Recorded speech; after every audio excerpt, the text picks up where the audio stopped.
Hello and welcome into this week's episode of The Walkthrough. I am your host, Joe Macheca. This week, we are talking South Carolina women's basketball. How did Dawn Staley and the Gamecocks become one of three teams to win 5 straight games against ranked opponents in the modern era? We'll get to all that, plus a recap of the Tennessee game. The Gamecocks were able to continue with their SEC win streak of 57 games, I believe it is now, for the women. So, again, going to talk Tennessee, going to talk LSU, and then also look ahead for the rest of this schedule. South Carolina and play this Thursday, so we'll look ahead to the rest of the schedule, see what lies ahead, and what Dawn Staley and her squad can do to get through the rest of the regular season unscathed. But all of that after this intro. Welcome into the walkthrough again. Thanks for joining me.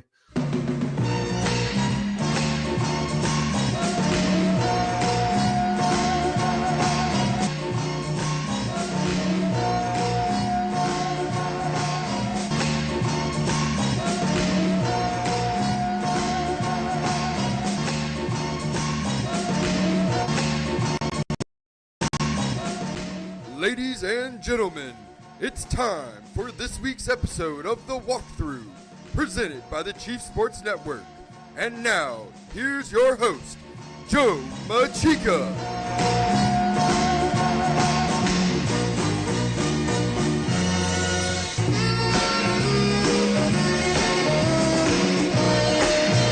Yes, indeed, it is that time of the week. It is the walkthrough coming at you fresh off the presses. It is Tuesday, January 28th. Hope everyone had a good weekend.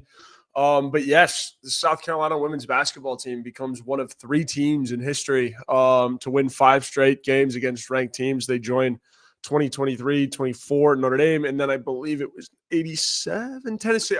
I don't have the exact Tennessee team that also won 5 straight ranked games. But, this South Carolina team, they get a little bit of a bye. They were ahead on SEC games, right? So currently sitting 20-1, number 2 ranked team in the country with the 1 loss to, yes, number 1 UCLA. But we look at what they've been able to do recently. Obviously, you won your first 3 SEC games, 2 on the road at Missouri, at Mississippi State. Got the job done against Texas A&M. But then you started your ranked stretch in January, which was arguably the hardest on any schedule in the country. But South Carolina took care of Texas, number 5 ranked Texas, at that 67-50, 17-point win against Vic Schaefer and the gals. And so, South Carolina controlled throughout, really didn't, look like they were outmatched at all in that game. And EXO checking in with us tonight in the comment section. If you have any questions for the show, feel free, head over to our YouTube channel. That is the Chief Sports Network, and chime in, be a part of the show. Let me hear what you guys have on this South Carolina women's team as I kind of breaking down the last 5 ranked wins, but just also how SEC basketball for them has looked to this point. But again, so you win the first of your 5 games against Texas, 67-50. Again, big to get the first one again, and it was going to be interesting to see what this team had done or was going to do without Ashlyn Watkins. Obviously, you lose her against Mississippi State or Missouri, excuse me. So yeah. It's big. So, I mean, obviously against Texas, everyone kind of steps up. Chloe Kitts, Tahina Powell goes nuts. Joyce Edwards continues to play well. And again, they're able to take the game against Texas by 17. Pretty impressive win at CLA. And kind of started, I mean, the Brad Muller, the Texas 2-step, right? You handled A&M. It was your first of the 2 home games. So you handle A&M pretty solidly. You win by 51 or 40. Yeah, 51. Sorry, excuse me. Pretty solid win against A&M. Then you go do what you do against Texas.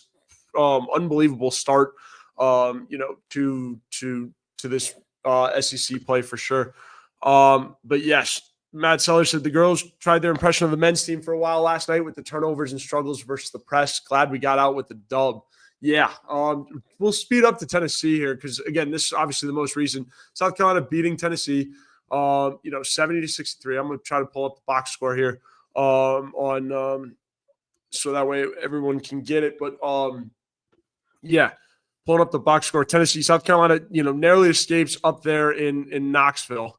Final score 70-63. Taking a look at the box, right? And Matt taking a jab at the men's team, and deservedly so, to be honest.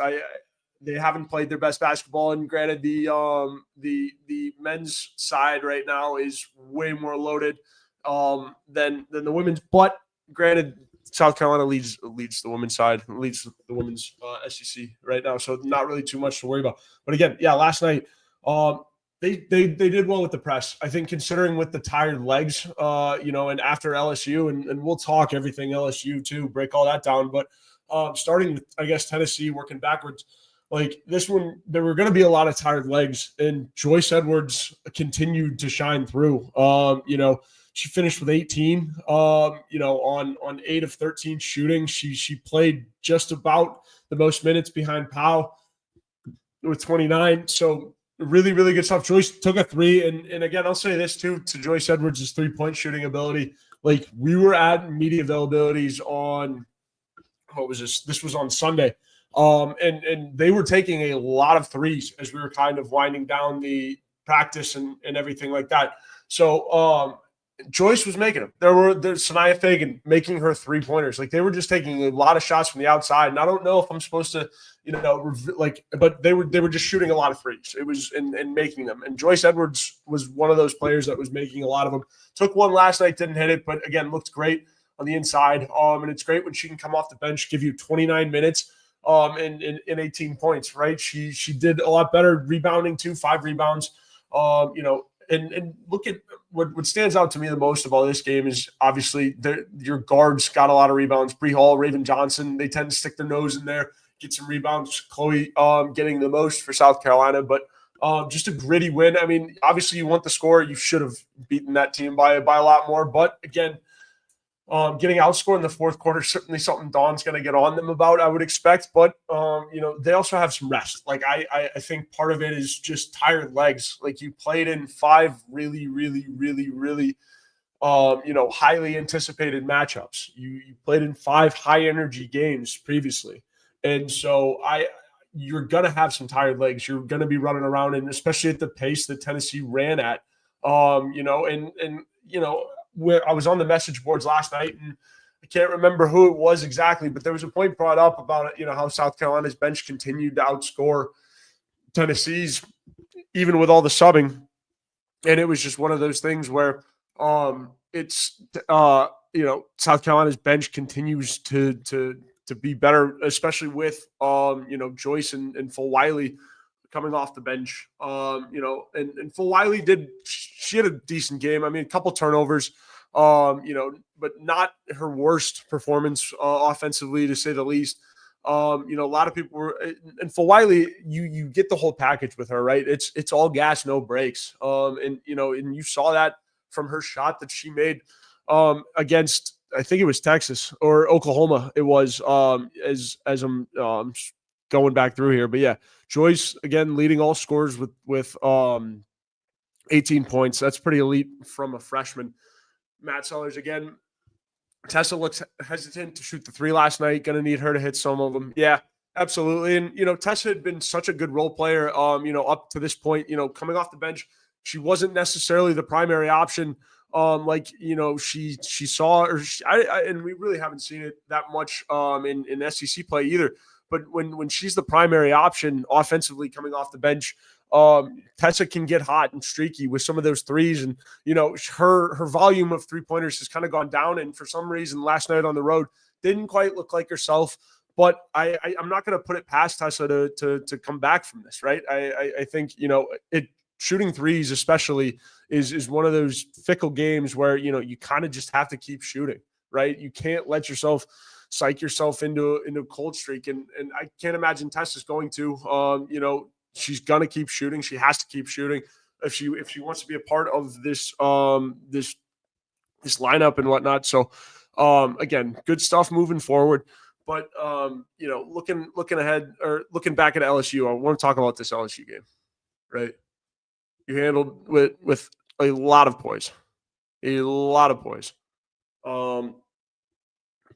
So plenty of poise and the ability to get the win in this game, right? It was arguably one of the best atmospheres I've ever seen at Colonial Life. Talked about that last week, but this win it did a lot, for the energy and the momentum of South Carolina's program. I think, and I also think that's part of the reason why last night they didn't play, or they weren't necessarily quite themselves, to a T. Last night up in Knoxville is because, this game can have a tendency to have a hangover on you almost, right? It was a slugfest. You didn't shoot well. I mean, look at this. You shot 37%. It's one of their, worst games from the field up until this point, in SEC play. They had been shooting the lights out recently at, almost to, 50 to the tune of 50%. So it's just one of those things where, they were able to just rise above everything and get the win. So I've been seeing a lot of stuff, or not necessarily seeing a lot of stuff, but there has been stuff raised about the DJ playing Flage's dad's song at the end of the game. That's just, again, it's unfortunate. You don't need that happening in your arena, and necessarily, like, just you got to be smarter than that. Even though LSU will have a tendency to play it at their home games and stuff like that. I don't know. I tend not to walk on any lines regarding that because it's going to blow up. But I will say this: it's also to the nature of LSU and South Carolina. Like, there's always been a storyline that comes out of this game, and this year it just happens to be with that. And so again, I'm not saying that it's being blown out of proportion or anything by any means, but there's always going to be a storyline and from this game. And when the shooting wasn't as pretty, and the job is won by 10 points and 66 points at that, there's going to have to be a little extra. And I think to anything, like, right, the only thing that would worry me if I'm South Carolina with this is that you're not going to want to see LSU like later down on the road, right? Like, this is giving them more bulletin board fuel. And I know, like, granted, the record, nobody around this fan base still sees LSU as necessarily a threat. But again, you're giving Flage some bulletin board material. I think is, the only thing that you should worry about if you're South Carolina at this point. But again, very, very hotly contested game. And it's just one of those, the comments certainly not, more noise around the game is essentially what it is. But yeah, no, I don't know. You were able to get a big win here. And again, it's interesting. I was interested to see how the rest of this fan base felt about it. And, I will say within the time of, South Carolina and LSU or South Carolina tipping off with Tennessee, they added another All-American. Or McDonald's All-American that will be coming to South Carolina next year to give Kim Mulkey more headaches next year. So that's again one of those things where this was a big stretch. This was a big stretch of games for this women's basketball team. And so, beating Oklahoma at 51 there, no problem. Number 13 ranked team in the country. Easy peasy. But, I'm certainly going to look ahead to the rest of the schedule. Not really much on it besides, UConn, and we can get into that and what Paige Beckers has been up to, looking ahead. But, this win against Tennessee, again, gritty win last night from the jump. And, you got outscored in the first quarter and the last one. It's not if you would have told me that South Carolina would have gotten outscored in the first and the fourth, I would have said they're probably not going to win this game. But, they found a way to get it done. Second, third quarter, again, gritty win. They're back on the train of shooting, nearly 50%. You're about 4% away from it, shooting 46. Really, really good stuff. Again, Joyce Edwards highlights it. Dawn was really, really, really complimentary of Joyce after LSU and just everything that she's been able to do. Said that, and I'll pull up the quote during the commercial break, but Dawn was like, her work ethic is Aaliyah-esque, right? And I think a lot of this team has, similar work ethic. This team is filled with, future pros. Dawn has them at future pros, like, doing things that professional basketball players do, having their schedule be similar to those of pros, right? Joyce Edwards goes above and beyond it. And, Dawn has always talked about since the jump that, Joyce has been trying to get into the gym more. And, she works out, tries to work out after games, tries to work out after practice. Going the extra mile is ingrained in Joyce. But again, I said the rest of this team, but Joyce is one of those players who last night she just kept going. She did not stop. I don't know what it was, if it was the freshman in her or what, but she seemed to be running circles around everybody. Who's, again, Dawn warned about it as well, because the SEC can be quite tiring. But it's one of those things where Joyce just looked sprier. Like she looked like she was more fresh. And I don't know, again, because she's a freshman, but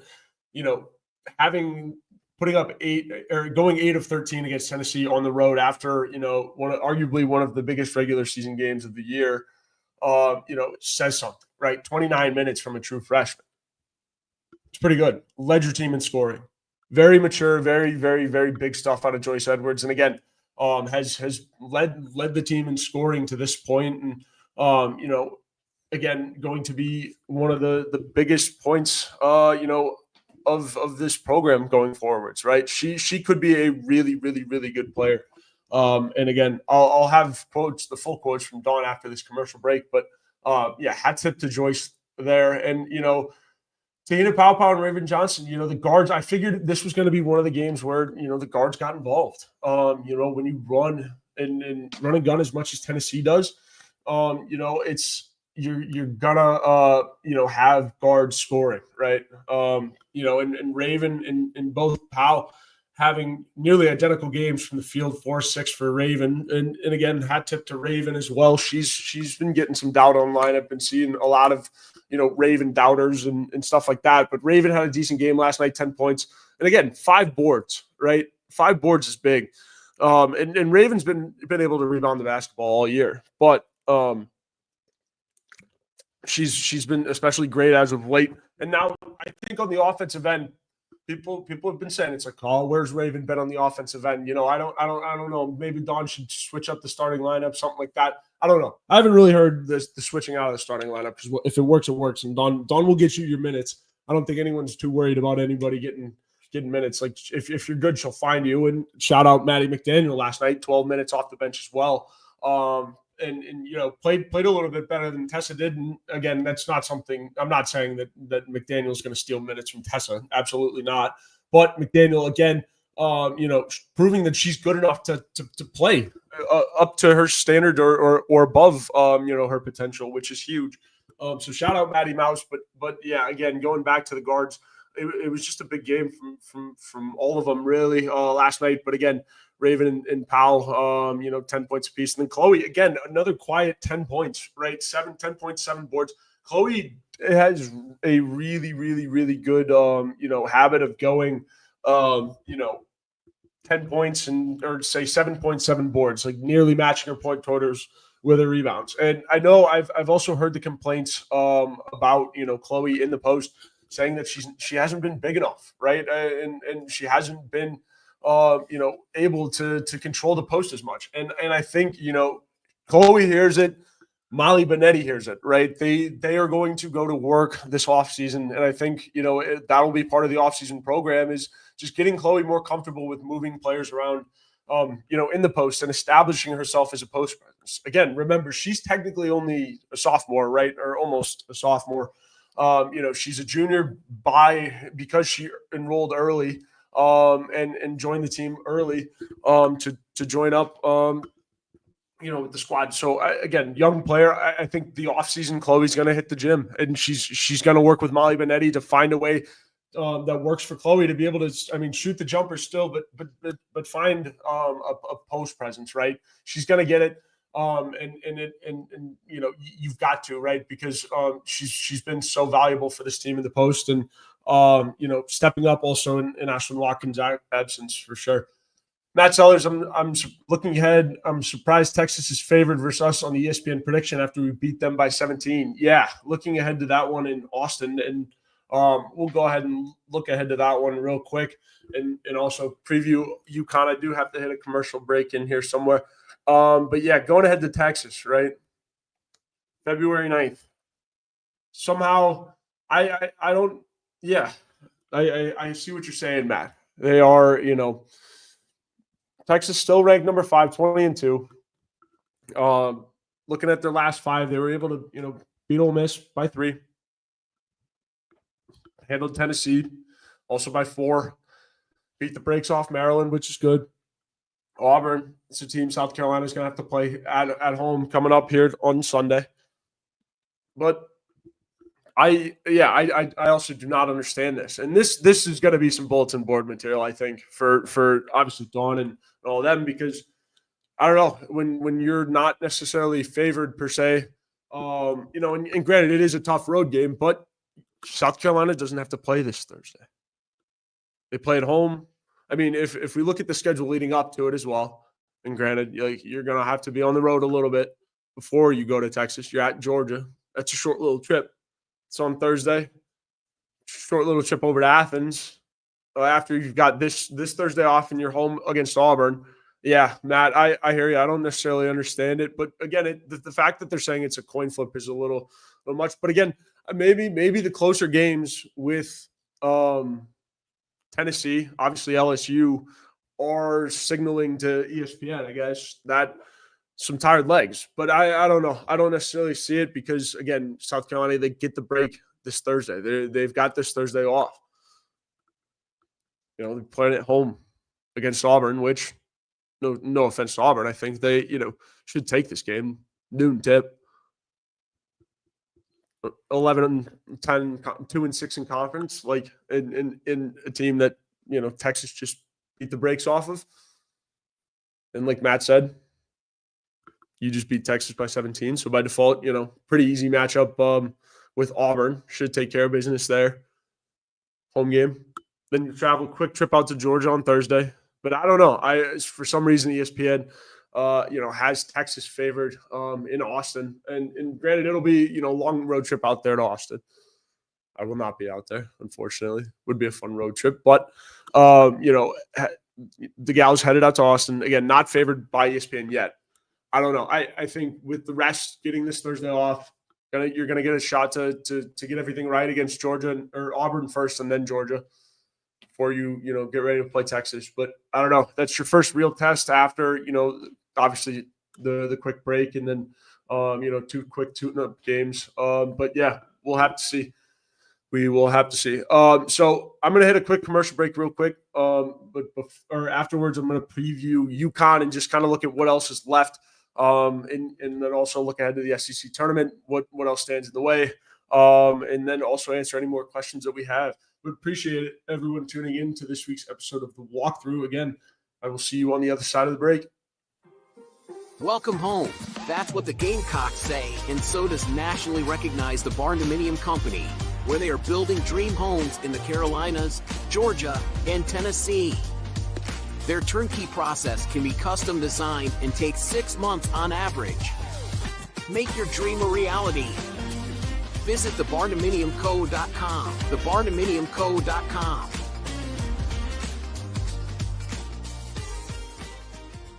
I said, oh, Lord Jesus, it's a fire.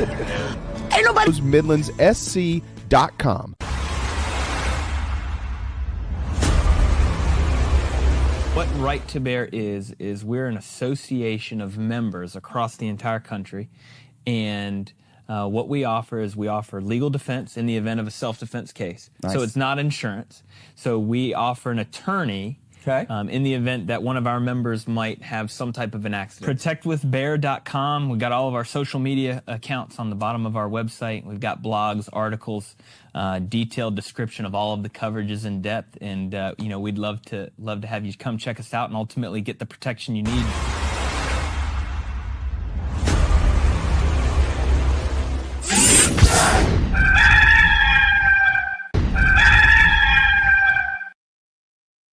Again, shout out to our sponsors at the Barndominium Co. Protect with Bear. Appreciate everyone tuning into this week's episode of the Walkthrough. Again, looking at the back half of this schedule for South Carolina, right? I'm gonna share my screen again. We'll look at the back half. You just got through the toughest test, in my opinion, on your schedule, right? 5 ranked wins. Again, you're the third team ever to have done that in the modern era. But so now you look at, the back half. Again, you have this Thursday off, so mini bye week for the Gamecocks. Auburn, as I mentioned at the top of right just before the break, that, should be an easy win there. Georgia, go on the road in Athens, should be, an easy win there. Don't necessarily, want to say it's a guarantee. Could trip up, knock on wood, do all that, whatever you believe in. So then you go on the road at Texas. Talked about that. Vic, you've had Vic's number before. Again, Texas is a team with talented guards, and this I don't know. Some reason you're not favored to win this one, according to ESPN Analytics. Oh, I don't know. The fact that this game is in Austin, maybe long road trip. Gamecocks haven't done well with long road trips this year, but granted, you had to go halfway around the country in this non-conference schedule, to figure it out and to get to where you are, and you wound up losing to UCLA. I don't know. I think this team is going to be ready for Texas. This team is going to be ready for Texas in this spot here. And my only worry with that is that you can't get complacent, right? I think this will be the first time that you're seeing another team or seeing a team again in this schedule. So it's round 2. You got to know what that entails. They're going to bring, everything that they messed up on, everything that they want to achieve to this game. And it's also on their home floor. So they're going to, you better know that atmosphere is going to be loud. It's not going to be in your favor. But I don't know. I think Tennessee prepares you for that atmosphere. And whenever your home crowd gets loud, right? It's the loudest in women's college basketball, at least. Can probably make a case for the men's as well. Like, not going to cap. The LSU game was probably the loudest I've ever heard Colonial Life. I'm not afraid to say that either. So you got Florida back at home. Florida should be another easier win. Florida, towards the bottom of the SEC again, 2-5 in the conference. Should handle that one. You got UConn at home Sunday. It's going on ABC. Paige Beckers has been playing well. Again, Paige has been banged up, right? We'll take a look at UConn real quick. Do some scouting. So UConn, right? Looking at it. Again, Paige has been banged up. You got AZ Flood, who's been great.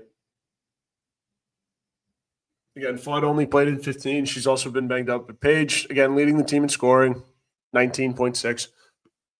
She's been getting buckets, also been assisting on them, or leading the team in assists as well. So, again, I think Paige, AZ Flood, this is Gino versus Dawn. And the fact that you're going to get it at Colonial Life Arena is ever more so theater, right? Like I think it's going to be similar to the LSU game, and I'm not afraid to say that I think UConn's going to give Carolina a better game than LSU did. I don't think I'm going on a limb by saying that. It's going to be Paige against Joyce Edwards, really scoring the basketball. Like, that's going to be why you go to Colonial Life to watch this game. Paige Beckers has been the premier forward, the premier scoring stretch / for like getting buckets. I think Joyce Edwards could be the next kind of coming of that, right? Like the way that Joyce scores the basketball is really, really good, and it's going to be matched up with Paige, probably all night. And I could also see, you'll see Bree Hall switch onto it too, and shout out to Bree Hall too again for a second here. She's been fantastic on the defensive end. She's had a lot of primary, like she's been guarding the primary scorer for, in terms of guards, Texas OU. where James was in an easy matchup. Right. So again, I think, South Carolina will be ready. Powell's improved her defense as well. I haven't necessarily seen Powell get knocked off the ball per se, against maybe a little bit against, LSU, but again, she responded against Tennessee. Right. And her second half looked a lot better against LSU, but Powell certainly coming in clutch last night as well, but should have beat that Tennessee team could have beat that team by about 15, but I digress. But I think the real, what everyone's looking at is the UConn game, and it's going to be Gino versus Dawn. Dawn gets some, oddly enough, Dawn gets both Gino and Cam at home this year, so two of the arch nemesis have to walk into the house that you built, the one with lines stretching, blocks away, hours before tip off, right? It's pretty special stuff. The sellouts for women's basketball, and especially with an arena as big as Colonial Life, like these are the type of games that bring, more eyeballs onto the sport. And again, I think it's like I mentioned about the LSU game, right? I think it's going to be cinema. It's going to be back and forth. Who wants it more? And again, ESPN giving UConn 38.4% chance to win. Pretty decent. I mean, but it wasn't as high as LSU's percentage coming into this one. But again, hopefully this doesn't get moved either, right? With the snow and everything. So I would hope no snow, and certainly snow wouldn't deter UConn either. But I don't know. I'm setting my sights for that one. And again, Carolina's just got to play well, play their brand of basketball. I think the depth can outdo, anybody, especially, even UConn, right? Gino's teams are deep.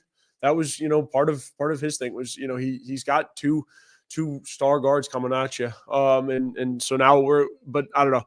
I watch for Paige Beckers and Joyce Edwards in that one. For sure. But so let's see. Vanderbilt ranked, hat tip, right? But again, I think Kentucky is going to be your last test on this schedule. And you got to go, or Kentucky has to come to Colonial Life, senior day. Dawn Staley doesn't really lose on senior day. So again, the SEC slate takes a break with the UConn game, but again, you're back on track there. I don't really see them other than, again, Texas could be a trip up game, but I couldn't see them really losing another game on this schedule if they play their brand of basketball, right? Like we've seen them play these last couple of games. So yeah, again, pretty good show tonight. Again, appreciate everyone tuning in to this week's episode of the Walkthrough. We will be live again next Tuesday, around 6:30. Make sure you tune in on the Chief Sports Network to the Inside the Gamecock show, the AM show and the PM show, the afternoon show.